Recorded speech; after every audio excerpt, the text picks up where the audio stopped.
मेरे साथ ये चलो लास्ट लेक्चर ની અંદર આપણે સંક્રાંતિ શ્રેણીના સંયોજનોના રાસાયણિક ગુણધર્મોના વલણ ચાલુ કર્યા હતા, જેમાં આપણે ઉદ્દીપકીય ગુણધર્મો સુધી આપણે જોયું હતું. આજે આપણે જોવાના છે એના આંતરિક સંયોજનો.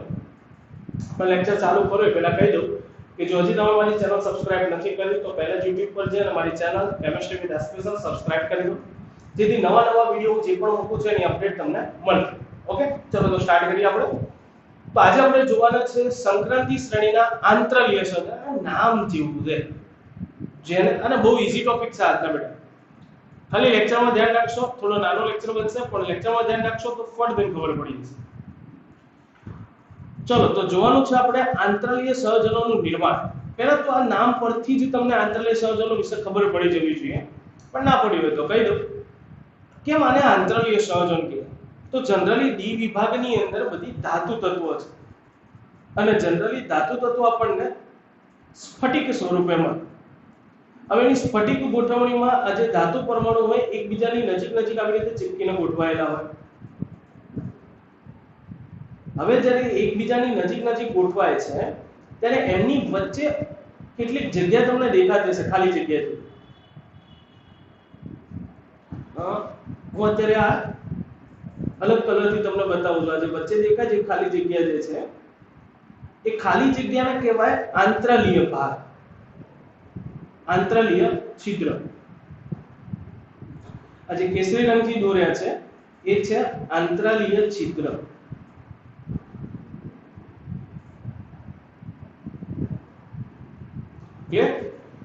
હવે થાય કેવું કે હવે આ ડી વિભાગની સંક્રાંતિ ધાતુઓ છે એ જ્યારે અન્ય નાના પરમાણુ હાઇડ્રોજન છે, કાર્બન છે, નાઇટ્રોજન છે, બોરોન છે, તો આવી અધાતુઓ કે જેમના કદ ખૂબ નાના છે, કદ ખૂબ જ નાના એટલે એટલા નાના છે કે આવાની સાથે જ્યારે સંક્રાંતિ તત્વો જોડાય છે ત્યારે આવા જે પરમાણુ છે બોરોન, કાર્બન, નાઇટ્રોજન, હાઇડ્રોજન એ અહીંયા આંતરલીય છિદ્રની અંદર વચ્ચે ગોઠવાયેલા આવી અને સંયોજન બનાવે છે. તો આવી રીતે આંતરલીય સ્થાનની અંદર અન્ય અધાતુ તત્વોના પરમાણુ કે જે કદમાં સંક્રાંતિ શ્રેણીના તત્વો કરતા નાના છે એ જોડાઈને જે સંયોજનો બને છે એ સંયોજનોને નામ આપ્યું છે આંતરલીય સંયોજનો.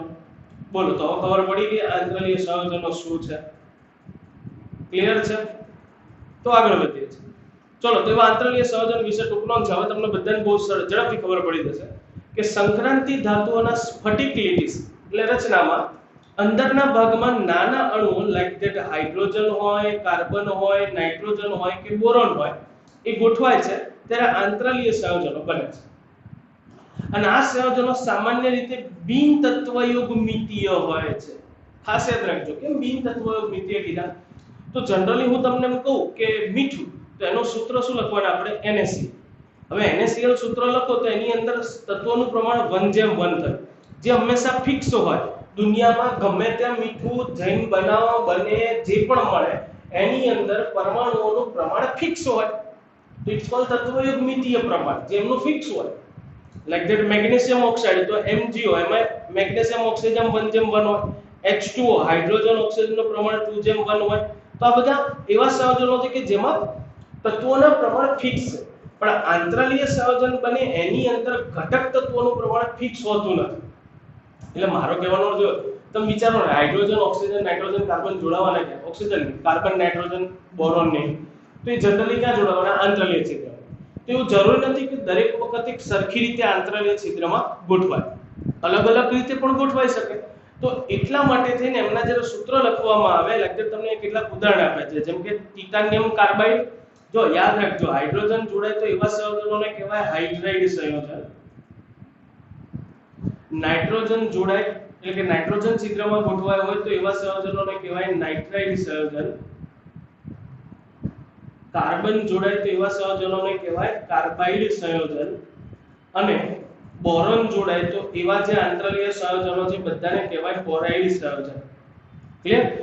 તો આ titanium carbide, manganese nitride, manganese boride, iron hydride, vanadium hydride અને ટિટાનિયમ હાઇડ્રાઇડ, જેમાંથી તમને આ બે સૂત્રમાં તો ફળ દઈને ખબર પડી જાય. જનરલી જુઓ તો બી ખબર પડે કે વેનેડિયમ હાઇડ્રાઇડમાં વેનેડિયમની સાથે હાઇડ્રોજન 0.56 લખ્યું છે.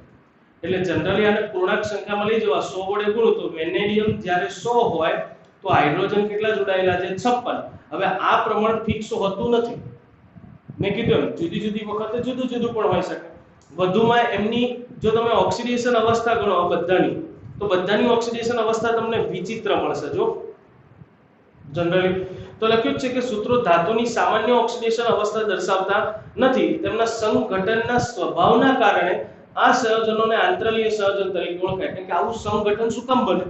તો એનું કારણ એવું છે કે જુદી જુદી ઓક્સિડેશન અવસ્થા કેમ જોવા મળે? સામાન્ય નથી હોતી. તો આવું કેમ જોવા મળે? કારણ કે બધા જ ઘટક પરમાણુ ક્યાં જોડાય છે? આંતરલીય છિદ્ર. એટલા માટે જ એમને કયા સંયોજન કહેવાય? આંતરલીય. એટલે પપ્પુ જેવું છે. આ સંયોજનોમાં મુખ્યત્વે હાઇડ્રાઇડ, કાર્બાઇડ, નાઇટ્રાઇડ અને બોરાઇડ નો સમાવેશ થાય. મેં કીધું તો જેના ભૌતિક અને રાસાયણિક ગુણધર્મોની આપણે ચર્ચા કરી નાખીએ એક વખત. બહુ ઈઝી ગુણધર્મોને એવું છે કે તે ઊંચા ગલન બિંદુ ધરાવે છે. શુદ્ધ ધાતુઓના ગલન બિંદુ કરતા પણ ઊંચા ગલન બિંદુ હોય. એટલે જ્યારે કોઈ સંક્રાંતિ ધાતુનું ગલન બિંદુ વધારવું હોય ત્યારે એના આંતરિક સંયોજનો બનાવી શકાય જે એના કરતા પણ ઊંચું ગલન બિંદુ ધરાવતા. તે વધુ સખત હોય છે અને કેટલાક બોરાઇડ સંયોજનો તો એવા છે કે જે કઠિનતામાં હીરા જેવા છે. ધાત્વીય વાહકતા જાળવી રાખે છે. એટલે મુખ્ય ધાતુની અંદર જે ધાત્વીય વાહકતા હોય, પછી ઉષ્મ વાહકતા હોય કે વિદ્યુત વાહકતા હોય, એને આંતરલીય સંયોજન બન્યા પછી પણ એ ગુણધર્મ જાળવી રાખે છે. એમાં કોઈ ડિસ્ટર્બન્સ જોવા મળતું નથી. અને તે રાસાયણિક રીતે કેવા હોય છે? નિષ્ક્રિય. એટલે ધાતુઓ જે પહેલા પ્રક્રિયા કરી શકતી હોય એવી આંતરલીય સંયોજન બન્યા બાદ પ્રક્રિયા કરી શકતી નથી. ક્યાં ઉપયોગ થાય? તો આ બધાનો ઉપયોગ ક્યાં થાય? વાહનો, ઓજારો, ઘર વપરાશના વાસણો અને યંત્ર સામગ્રીના ભાગો બને. બહુ ઈઝી ટોપિક છે, ખ્યાલ આવી ગયો હશે બધાને. તો હવે જોવાની છે મિશ્ર ધાતુ. આ ઉપર જોઈએ વન ટાઈપ ઓફ મિશ્રણ જ છે, પણ એમાં મિશ્રણ હતું ધાતુ અને અધાતુ. એટલે સંક્રાંતિ ધાતુ સાથે અધાતુ મિશ્ર થતા હતા. હવે આપણે જોવાનો છે મિશ્ર ધાતુ ટોપિક, જેની અંદર બે ધાતુઓ, બે કે બે કરતા વધારે ધાતુઓ એકબીજા સાથે શું થતી હોય? જોડાતી હોય. ક્લિયર? ચલો તો જોઈ નાખીએ. બહુ ઈઝી ટોપિક, વેરી પપ્પુ. મિશ્ર ધાતુ એ ધાતુઓનું મિશ્રણ છે જેમાં ઘટક તત્વોને મિશ્ર કરીને બનાવાય છે. એટલે જે બે કે ત્રણ કે ચાર વધુ ધાતુઓની બીજા સાથે મિશ્ર કરીને બનાવાય છે. મિશ્ર ધાતુ સમાંગી ઘન દ્રાવણ છે. એટલે આપણે જેમ સમાંગ દ્રાવણ બનાવતા હતા ને, પાણીની અંદર ખાંડ ઓગળતા હતા તો કેવું સમાંગ દ્રાવણ બનતું હતું, એમ મિશ્ર ધાતુ પણ વન ટાઈપ ઓફ સમાંગ દ્રાવણ છે જેમાં એક ધાતુના પરમાણુઓ બીજી ધાતુના પરમાણુઓમાં અનિયમિત રીતે વિતરિત થયેલા હોય. એટલે એનું પ્રમાણ ફિક્સ ના હોય, અનિયમિત હોય. જેટલી વાર મિશ્ર કરો ને એટલી વાર અલગ અલગ પ્રમાણ હોય. મિશ્ર ધાતુઓની બનાવટ એવા પરમાણુઓ દ્વારા થાય કે જેમની ધાત્વીય ત્રિજ્યામાં 15% થી ઓછો તફાવત. અહીંયા હું અત્યારે સમજાવી દઉં છું. ખરેખર આ વાત છે ને હ્યુમ અને રોથરી નામના વૈજ્ઞાનિકોએ કીધી હતી. તો અહીંયાથી એક સરસ મજાનો 2 માર્ક્સનો પ્રશ્ન મળે આપણને. હ્યુમ અને રોથરીનો નિયમ, હ્યુમ અને રોથરીના નિયમ લખી ઉદાહરણ દ્વારા સમજાવો. તો આ પ્રશ્નની ચર્ચા હમણાં થોડી વાર રહીને કરું છું. બરાબર છે? 2 માર્ક્સનો આઈએમપી પ્રશ્ન છે. જનરલી ચોપડીની અંદર આમ તમને ક્યાંય નહીં દેખાય, પણ તમે જોજો લખાણ સંબંધિત પ્રશ્નોમાં હ્યુમ અને રોથરીનો ઉલ્લેખ કરેલો છે. એટલે આપણે જોઈ લઈશું. હા, તો મેં કીધું મિશ્ર કોને કરી શકાય? એવા ધાતુઓને તમે મિશ્ર કરી શકો કે જેની પરમાણુ ત્રિજ્યાની અંદર 15% થી ઓછો ડિફરન્સ હોય. એટલું જ નહીં, ધાતુઓની ત્રિજ્યા અને અન્ય લાક્ષણિકતાઓ લાઈક ધેટ ઇલેક્ટ્રોન રચના છે, સંયોજકતા કક્ષાની, પછી એમના ગુણધર્મો છે, એમાં સામ્યતાને કારણે તેમને સરળતાથી મિશ્ર કરી મિશ્ર ધાતુઓ બનાવી શકાય છે. આ રીતે મળતી મિશ્ર ધાતુ સખત હોય છે, ઊંચા ગલન બિંદુ ધરાવે છે અને તેમની સ્ફટિક રચના પણ સમાન હોવી જોઈએ. એટલે કે જ્યારે એમને મિશ્ર કરો તો સ્ફટિક રચના, જનરલી આપણે NaCl ની સ્ફટિક રચના દોરતા હતા ને, કંઈક આવી યાદ હોય તો બધાને.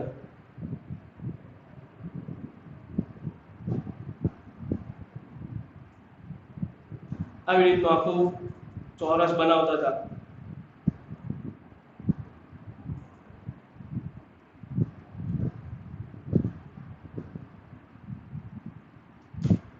ત્રિપરિમાણવી યાદ કરો ને, આવી જશે યાર.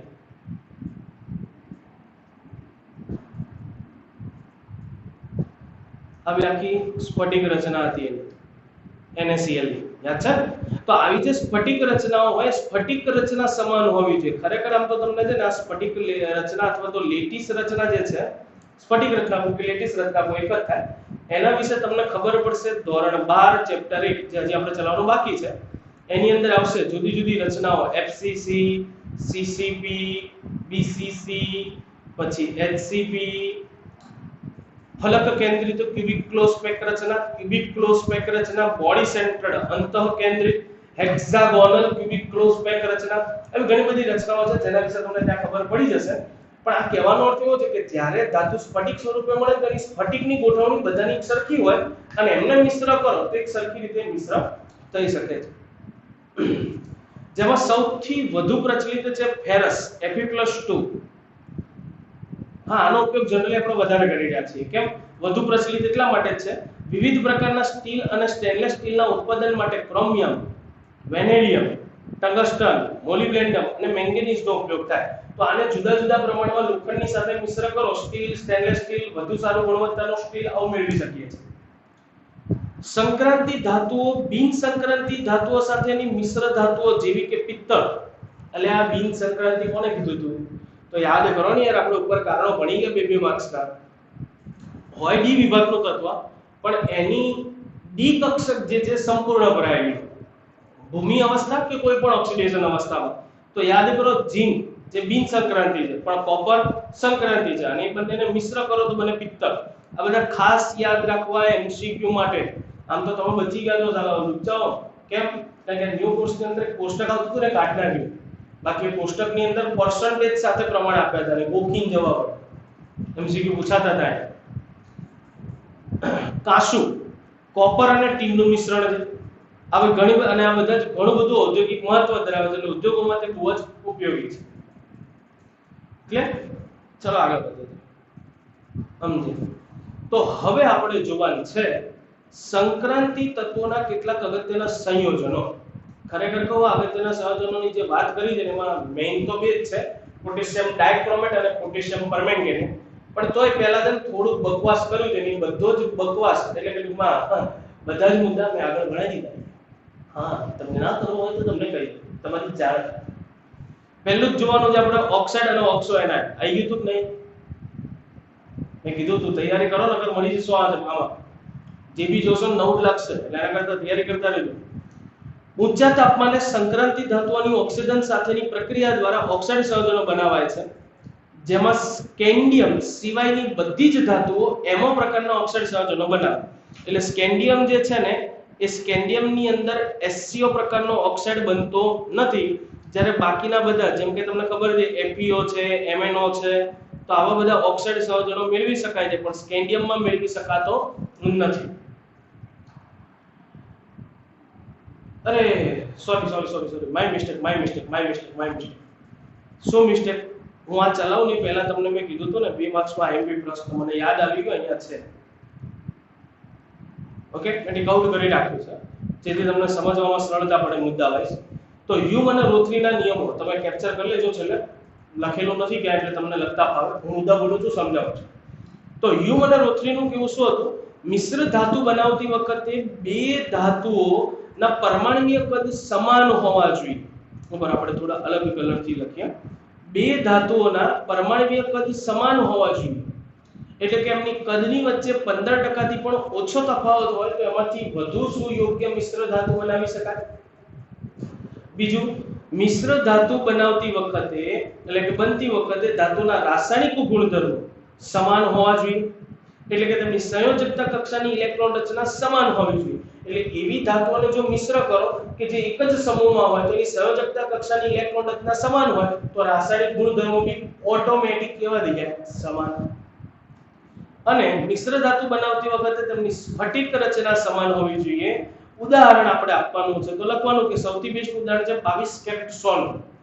ખરેખર અતિ શુદ્ધ સોનું એટલે 24 કેરેટ, જેમાં ટોટલી ગોલ્ડના જ પરમાણુ હોય. પણ 22 કેરેટ એટલે 22 ભાગ સોનું હોય અને 2 ભાગ અશુદ્ધિ, જેમાં અશુદ્ધિ તરીકે કોપર ઉમેરતા મિશ્ર ધાતુ બને. તો ગોલ્ડ અને કોપરની મિશ્ર ધાતુ એટલે 22 કેરેટ સોનું સૌથી બેસ્ટ ઉદાહરણ. કેમ? એક તો કોપર અને ગોલ્ડની ત્રિજ્યા જોઈએ આપણે તો જો દેખાતી હશે ગોલ્ડ ની છે 134, કોપર ની 117, બંને વચ્ચે ડિફરન્સ છે માત્ર 14.3%. 15% થી ઓછો થયો. બીજું, બંને 11મા સમૂહની તત્વો. 11મા સમૂહમાંથી સંયોજકતા કક્ષાની ઇલેક્ટ્રોન રચના સમાન, રાસાયણિક ગુણધર્મો પણ સમાન. અને ત્રીજું, બંનેની સ્ફટિક રચના સીસીપી ક્યુબિક ક્લોઝ પેક રચના બી સરખી. તો આ બંનેને મિશ્ર કરીને બનાવતી મિશ્ર ધાતુ સૌથી સારા ગુણધર્મો વાળી હોય.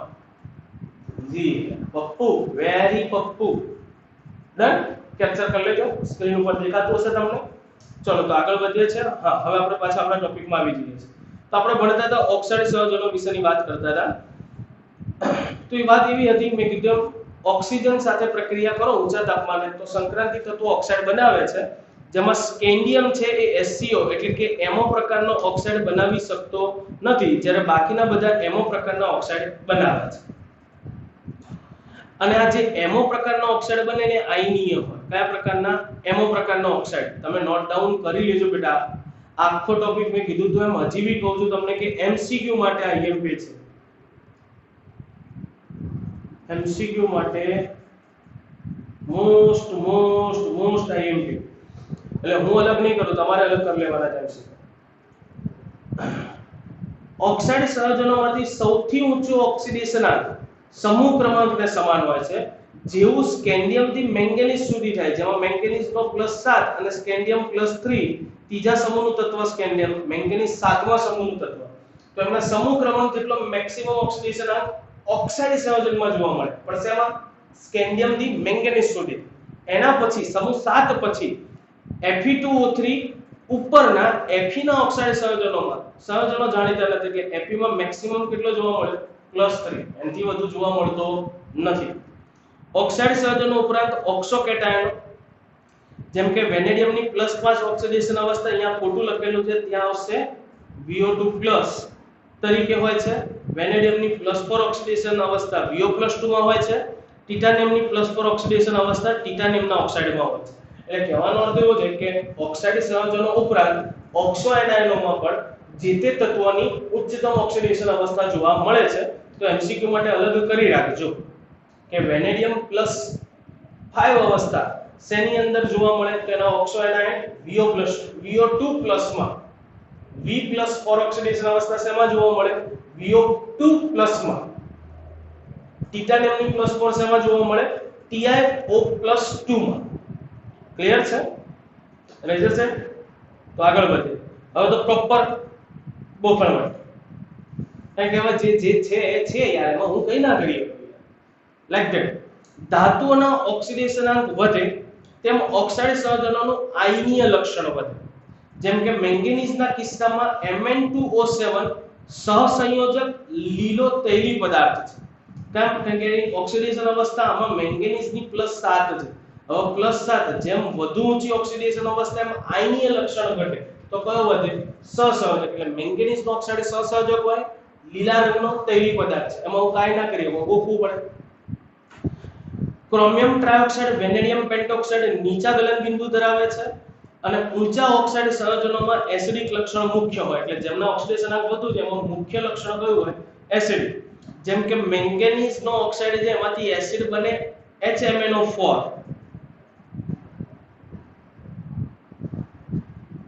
Manganese acid. હાલ પૂરતું આપણે સામાન્ય નામ યાદ રાખીશું મેંગેનીઝનો એસિડ. પછી જેમ કે ક્રોમિયમ છે તો એમાંથી બને H2CrO4 ક્રોમિક એસિડ.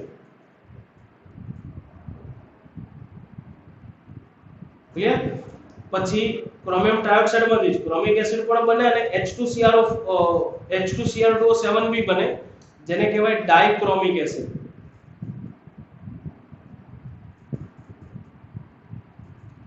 વેનેડિયમ પેન્ટોક્સાઇડ છે એ આમ તો ઉભય ગુણધર્મી ડબલ ડોલકિત ચાલે, પણ તેમ છતાં તે એસિડિક છે.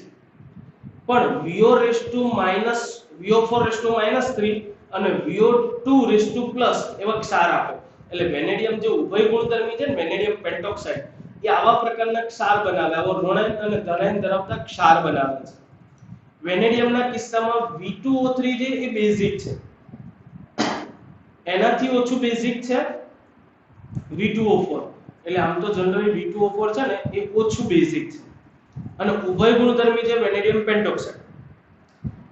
V2O4 એસિડિક સંયોજનોમાં જ લાવીએ તો VO ટુ ક્ષાર બનાવે. કોણ? V2O4. તો આ બધા MCQ છે બેટા. હું આમાં કઈ ના કર્યો ભાઈ. MCQ માટે યાદ રાખવાનું છે. પ્રેમથી યાર નોટ ડાઉન કરતા રહો. છેલ્લી ઘડીએ જ્યારે રિવિઝન કરવા બેસો ને ત્યારે તમને પાડી દઈને રિવિઝન થઈ જાવ. પછી છેલ્લે કીધું છે કે વેનેડિયમ પેન્ટોક્સાઇડ બેઝિક છે, તેમજ એસિડ સંયોજનો સાથે પ્રક્રિયા કરી અનુક્રમે VO4 - અને VO4 બનાવે છે. જ્યારે ક્રોમિયમ ઓક્સાઇડ બેઝિક છે અને ક્રોમિયમ ટ્રાયોક્સાઇડ ઉભય ગુણધર્મ છે. શું હે? હું તો ખાલી બોલવાનો જ હતો, મેં કીધું તો ખરા. હવે જે છે એમાં હું કે તમે કાઈ ના ફેરફાર કરી શકે. એ તમારે ગોખવું જ પડે કે ક્રોમિયમ ઓક્સાઇડ CrO બેઝિક હોય અને ક્રોમિયમ ટ્રાયોક્સાઇડ Cr2O3 એ હંમેશા ઉભય ગુણધર્મ. સાબરે ગોખી મારવાનું બિંદાસ. અને બધા જ અત્યારે MP4 MCQ બેટા. એટલે MCQ માટે ખાસ કરજો. ગુજકેટમાં ને એમાં જ્યારે આ ચેપ્ટરના MCQ પૂછે ત્યારે પબ્લિક આમાં જ પૂછા મારી આવે છે. સો અહીંયા સુધી બધાને ખબર પડી હશે ઓક્સાઇડ અને ઓક્સો એનાયનો સુધી. હવે આપણે એના મેં કીધું ને આપણે સંક્રાંતિ તત્વોના કેટલાક સંયોજનો ભણવાના છે, જેમાંથી હવે આપણે મેઇન ભણીશું પોટેશિયમ ડાયક્રોમેટ અતિની ઇન્ફિનિટિવ ઘાત મોસ્ટ ટાઈમ. ક્લિયર? પણ આપણે જોવાનું છે ટુ બી કન્ટિન્યુ નેક્સ્ટ ટાઈમ. સો આજે અહીંયા સુધી રાખીએ. मिलते हैं ब्रेक के बाद. बाय.